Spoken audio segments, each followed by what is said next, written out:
Welcome to the EnterprenHer Show. Today's guest is Sara, Chair of the National Women's Business Council. I am Heidi Richards Mooney, founder of Women in Ecommerce and host of the EnterprenHer Show. And it is, of course, my pleasure to bring you today's program. Let me tell you about our guest. Sara is the founder and president of Best Marketing, where she consults for more than 90 small businesses in the high-tech sector and serves as chief business advisor to entrepreneurs in creating and executing go-to marketing strategies. Previously, she played a principal role as co-founder of SpaceWorks, an e-commerce software company where she facilitated its startup and growth to nearly $25 million in revenue. Woohoo! Miss Sara recently completed her term as the first female board chair of the Dingman Center of Entrepreneurship at the University of Maryland's Robert H. Smith School of Business. Miss Sara is also an adjunct professor of marketing at the Smith School of Business. She is an angel investor, a mentor to startup CEOs through many incubators and accelerators, and a frequent author and conference speaker on topics related to entrepreneurship and business. Welcome, Liz. Well, thank you so much, Heidi. I'm delighted to be here to chat with you today. Oh, and I'm so happy to have you because I just love what the National Women's Business Council is doing. And I'd love for you to tell our audience what it is that they do, their mission, and of course, their purpose. Well, I am just a huge fan of you for having me on your show and starting with that question, because I'm trying to educate more women business owners around the country that we exist in the first place and what we're here to do on their behalf. So the council is actually a small federal agency that was signed into legislation a little over 30 years ago. It's been a best kept secret for a while. And I and my current council members are trying to change that. So as a marketer, we're trying to get the word out, and here's why. Our role is very straightforward and simple. We are the advocates for women business owners around the country and female founders who are trying to actualize their entrepreneurial dreams.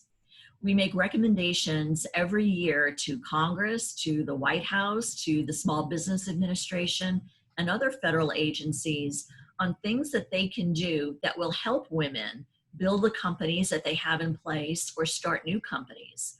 Or in some cases, we tell them to get out of the business of legislation or regulations and get rid of things that are holding women back in their areas. So our entire role is to really take the voice of women business owners to the people that matter in Washington so that we can make more women more successful.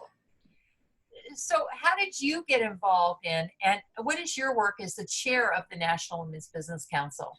So the council is comprised of a chair who is appointed by the president, and with each new administration, a new chair gets appointed. And that chair is then responsible for assembling a 14-member board. And that was one of my first priorities after I accepted the role from the president. And that board consists of 5 women presidents of business-based organizations featuring women entrepreneurs, and 8 small business owners, 4 from the president's party and 4 from the other party.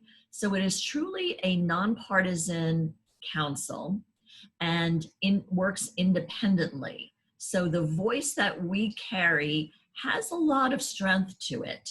And I have been very much involved in elevating our voice so that when we're bringing the issues affecting women around the country to the table in Washington, our voice will be heard and our recommendations will be taken seriously and enacted.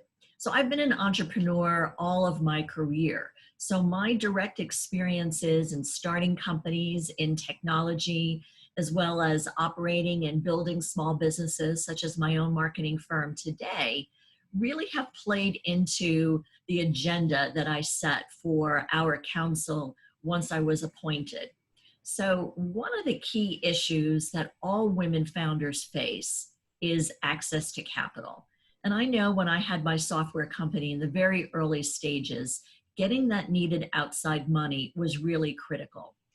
And today, as an angel investor, when I'm looking at companies all in the technology field where I'm considering putting my own dollars, I'm not seeing enough of women founders at those companies. So those two experiences have led to two of the issues that we're focusing on this year. One is, how do we help women business owners of all types of businesses, not just technology? They could be dog walking services, delis, daycare providers, and everything in between. How do we help them get needed funds to support their current business operations and grow them? And then a second issue is, as I mentioned, related to technology, how do we get more women involved in starting companies in STEM-related areas? Most women start companies in professional, scientific, and consulting services business. And while those companies add a lot of vibrancy to the neighborhoods that we live in, as many of them tend to be brick and mortar or home-based businesses, we'd like to see more women play on the national stage. And in order for that to happen, the companies need to be of a different type. They need to be companies that become large employers and providers of goods and services that a large market can take advantage of. Architecture, construction, engineering, manufacturing, software, healthcare, all related to those specific fields. So those two areas are two of our priorities. And the third area, while it doesn't relate to me personally, since I grew up in New York City and I live in downtown Washington, D.C., is how do we help women in rural communities get their business ventures off the ground? And how do we help support them once those companies are in place? Because they lack all the resources and support services that big cities can offer. So those are our three main pivot areas of focus, where we'll have recommendations for Congress and the White House and the SBA and other agencies later this year. So what do you think is holding women back in general to play more on the global stage, if you will, especially in technology? I think confidence. Mm-hmm. I am the most non-technical person that I've ever met, and someone who has spent an entire career in technology. I could barely send and receive email. And I think there's this mistaken notion by many women that if you're not a computer science degreed individual, or you're not a software developer, then you shouldn't be starting a software company. Well, heck with that. I think every smart business has a smart team with experts in a lot of areas that every business requires: finance, legal, sales, marketing, technology, whatever. And just because you're not a software developer doesn't mean you can't start a software company. Go find a partner, go find a co-founder. If you're good at sales, get someone who is good at technology, but be passionate about that technology solving a problem. So the problem could be providing clean water in certain parts of the world, and you've come up with some technology solution to address that. So women need to think a little bit bigger and to have confidence that they don't need to know everything in order to get a company off the ground. Yep, they just need to hire the best if they don't know it. I had a wonderful interview with a lady who developed an app, and she was a school teacher, nothing to do with technology, but she saw this need for a company that develops apps for small businesses. And she's thought, I'm going to do that. And she found the right people who knew how to do what it is she envisioned, because really having the vision is probably the biggest challenge. Is, once you have a vision, if you find people who also see that vision and can help you follow it through to the end, I think that's probably the bigger challenge. And so I totally agree with you. I think confidence is huge. And I do a little bit of technology, but I'm certainly no expert, and I don't know how to code or anything like that. But I think that the confidence has helped me tremendously in my own business. So I agree with you 100%. It's really key. And when I look at male founders of tech companies, they are very good at the development of that app.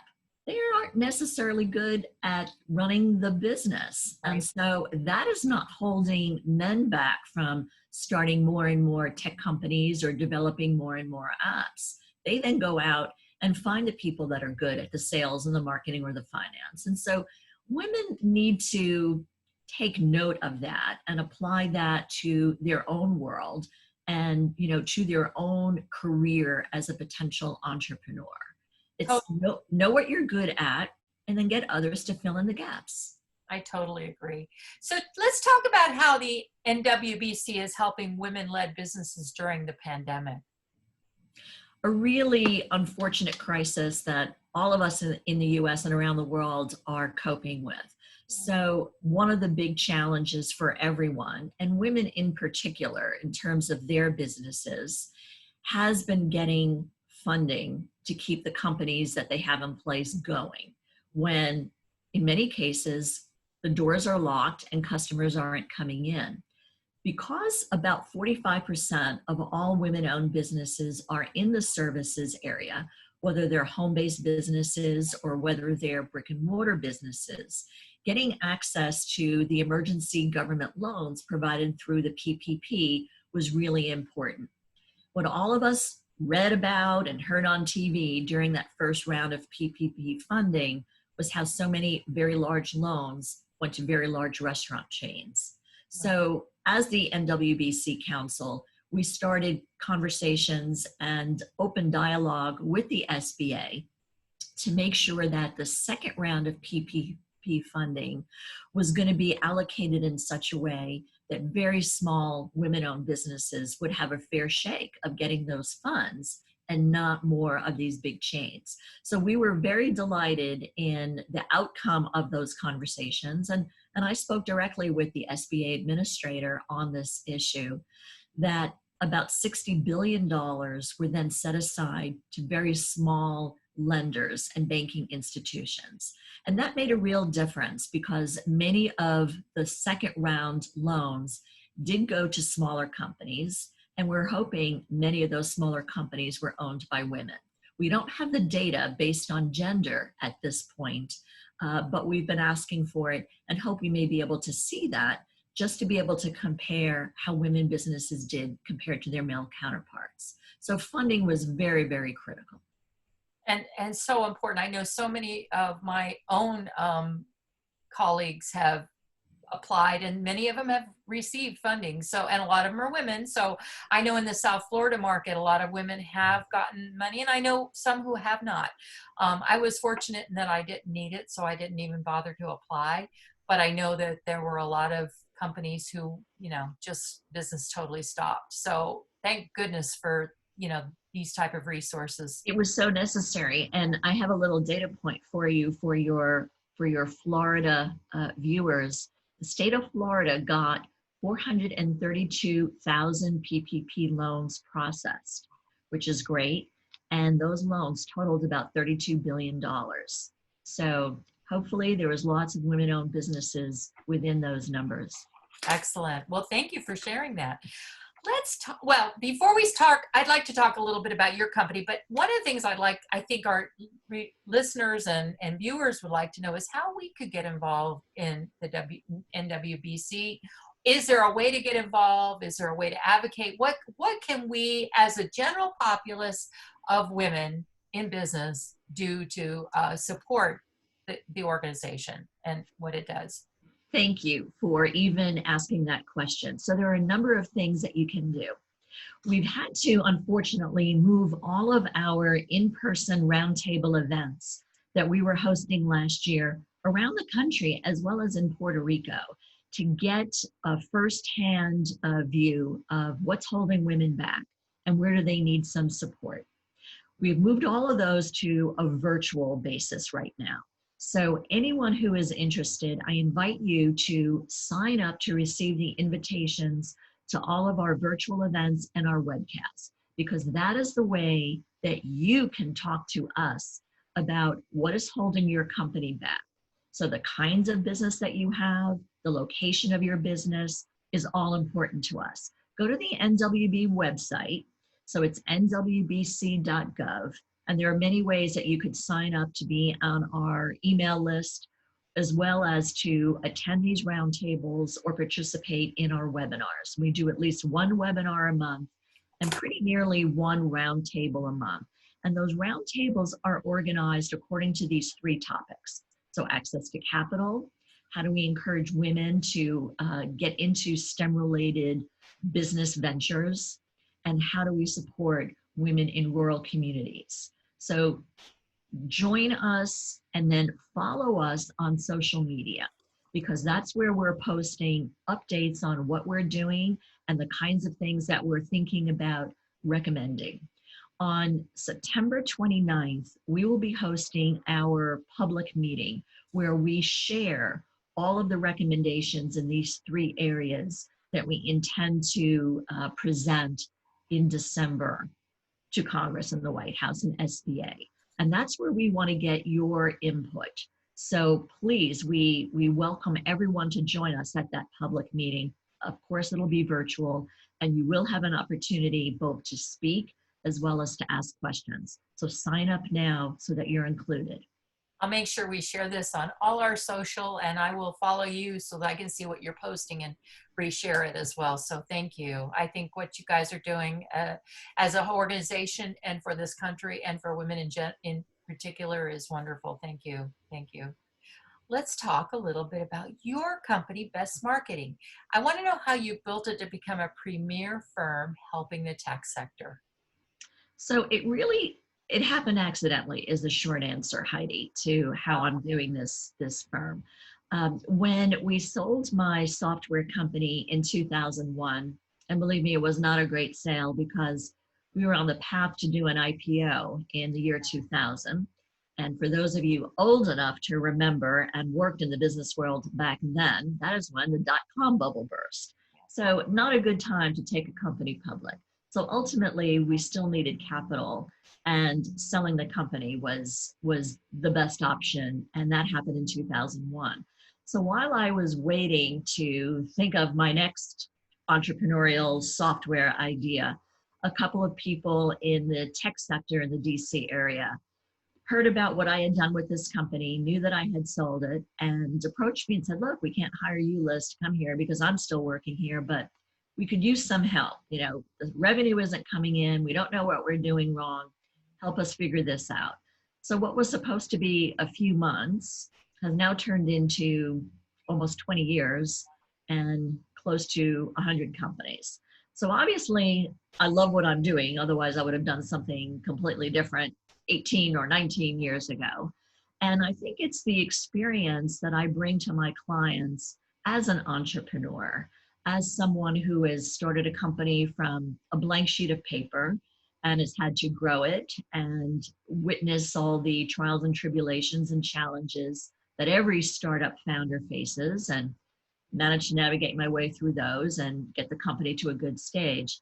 And so the advice that I give is beyond just simple sales and marketing, but in many ways very strategic in helping companies look at potentially different products or potentially different markets or different business models than what they're doing in order to help them get to that next level, whether it's from a $5 million company to a 10 or a $100,000 a year company to 1 million.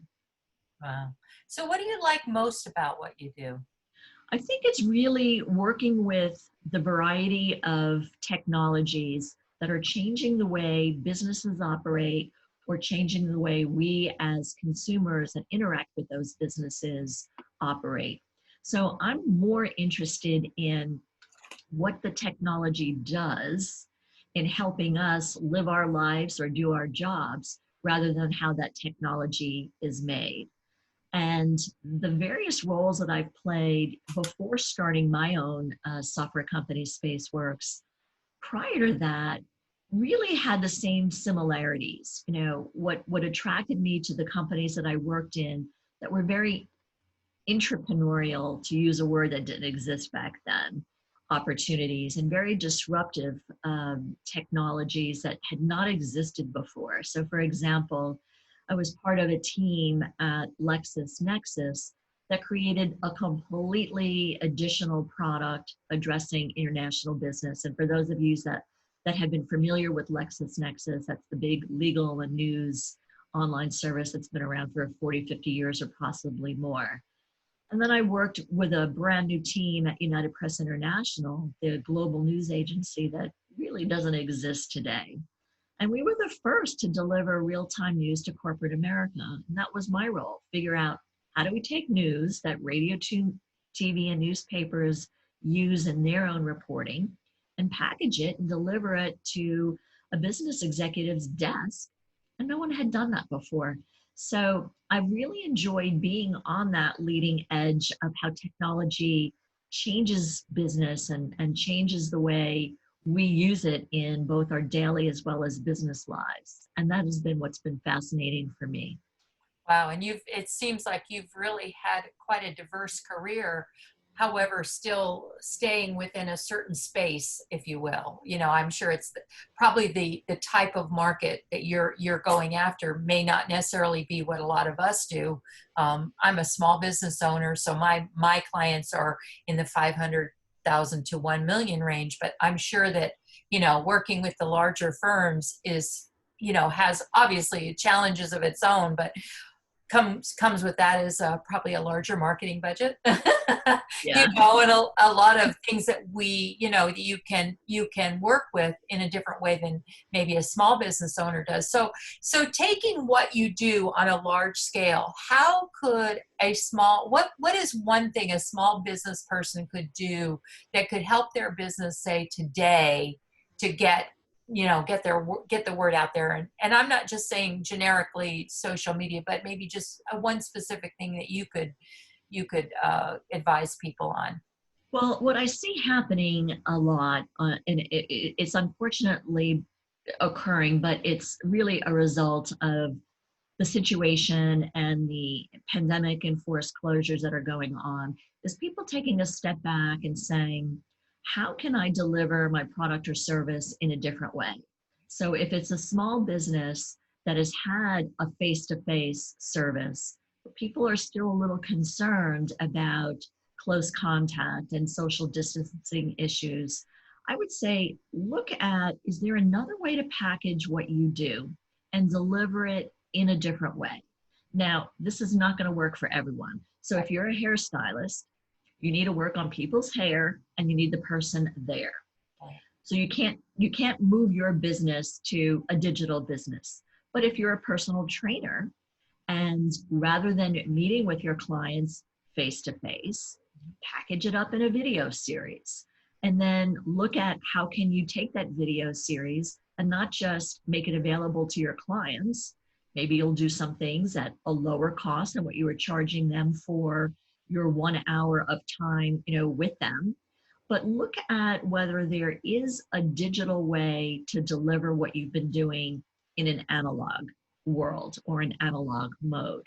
As I said, it doesn't apply for everything, but there might be something that you can do. Well, and I think it does apply to a majority of businesses today. You're right. You know, if you're a nail tech or a hairstylist or those where you have to be hands-on, it can be difficult. But I'm looking at restaurants and what they've done and how they're delivering meals, and chambers of commerce, how they're having their virtual events and having people actually eat with them, because they'll actually design the menu, have the whoever they're going to have as they're delivering the food that week, and then people just order from the chamber and they deliver the food right to you. Right. And I'm just thinking, wow, that's creative. That's a beautiful thing. So yes, I agree with you. There are some situations where it can't work, but for a lot of it, it can. I think you just have to be a little creative, which is what I love about marketing, you know? Yeah. Well, thank you. Thank you. So where do you see yourself, Liz, in 5 years? Well, that's a tough question because if I was asked that 5 years ago, I would have never answered that I would be involved with the National Women's Business Council.